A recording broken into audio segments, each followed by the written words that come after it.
A new chunky and heresy era Land Raider is unveiled today. Let's talk about the Land Raider Proteus, a classic kit reimagined with a shiny new plastic kit.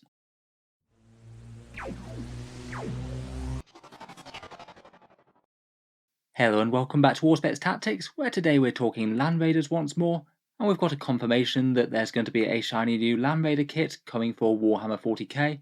You can use it in both the Horus Heresy and current 40k games with a datasheet. This is the return of the Land Raider Proteus, a kit that was available from Forge World as a sort of nostalgia throwback type thing to the original Land Raiders that came out, one of the first plastic kits for Warhammer 40k in general. In a similar vein to quite a lot of the Heresy releases, this one's going to be replacing that one, I would guess. It looks like it's got a decent amount of options too, and it's always fun to see some new Space Marine tanks taking to the table. I think model-wise, it is going to be one of those ones that divides opinions. The feel of it is very chunky and retro. It's a tank that seems to be about as tall as it is wide. I do have a feeling that if they asked miniature designers to just come up with a tank completely from scratch, then probably not many people would come up with something like this as a contemporary miniature. It definitely feels like something that's harking back to early eras of 40k.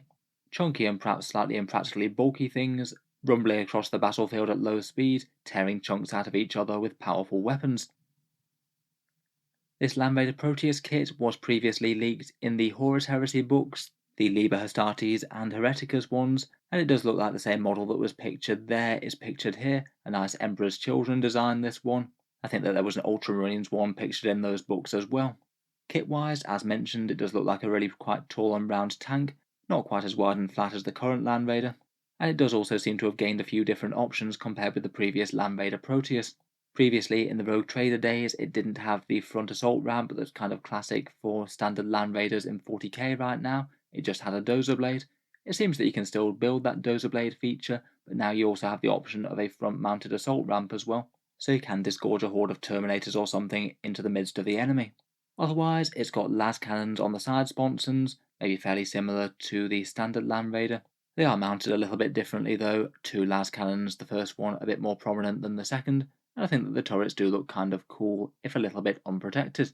I also noticed that the las cannon hull option is there, which I don't believe was an option before, though feel free to correct me if I'm wrong, and it seems likely that this one will have all the snazzy pintle mounted options that quite a lot of the other Heresy tanks have had. In general, they've been fairly generous with them. Here's a few more pictures giving us a side angle of those offset las cannon guns and a combi plasma on the top, I think that is. We've got a few pictures of the Imperial Fists variant one there. I must admit, I do think that that yellow and black colour scheme does look pretty good on these Heresy era tanks. In comparison, here we've got the classic Land Raider compared with the new Proteus model.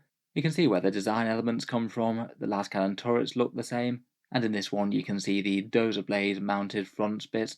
That one's pretty much unchanged from the original classic miniature, rather than having the front assault ramp. Apparently this dozer blade armoured version is going to be called a Land Raider Explorator. I don't know whether that's going to be giving up transport capacity or anything like that, or you just have to get the models out the side and stuff. Could be kind of interesting if the Land Raider is actually designed to be a main battle tank in some way. That might actually mean that they make enough focus rules for it to excel in that role. Here's the dozer blade in comparison with the front assault ramp.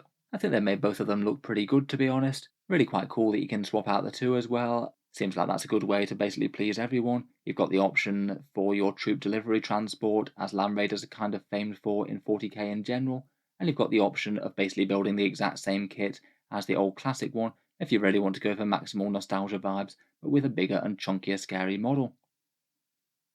Of course, the kit's mainly going to be aimed at Heresy, but it does actually have 40k rules already. I don't think anyone would be too annoyed at you for just fielding it as a standard Land Raider with the las cannons and the heavy bolter hull option, which I'm sure you will be able to build as an alternative. But if you would like to, you can also field it as a Land Raider Proteus actual datasheet in the Imperial Armour Compendium, which has the datasheet that you can see here. Currently, I'll admit it's not super strong at the moment. Previously, it's been a bit of a cut-price Land Raider, not paying for quite as much firepower base, so you can skimp out on heavy bolters and things. It does have a few fun options like heavy armour for a 5+ invul for 15 points, or an Explorator Auger array that kind of functions a little bit similar to the Infiltrator's Scrambler things that stop enemies deep striking too near it.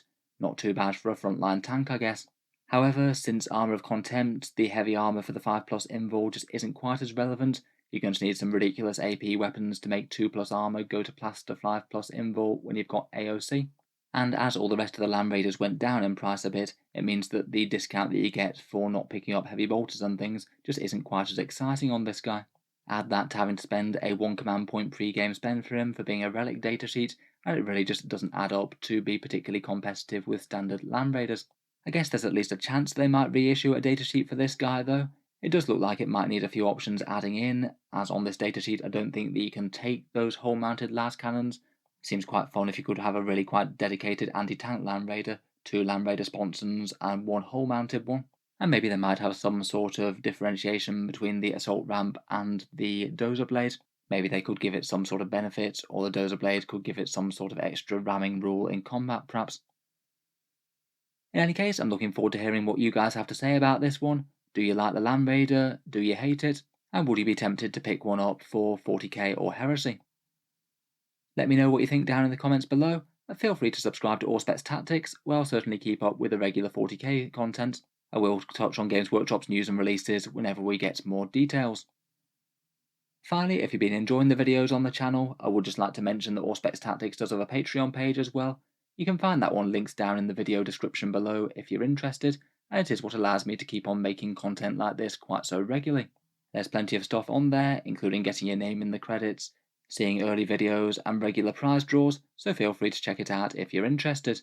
In any case, a massive thank you for listening, and I'll hope to see you guys next time.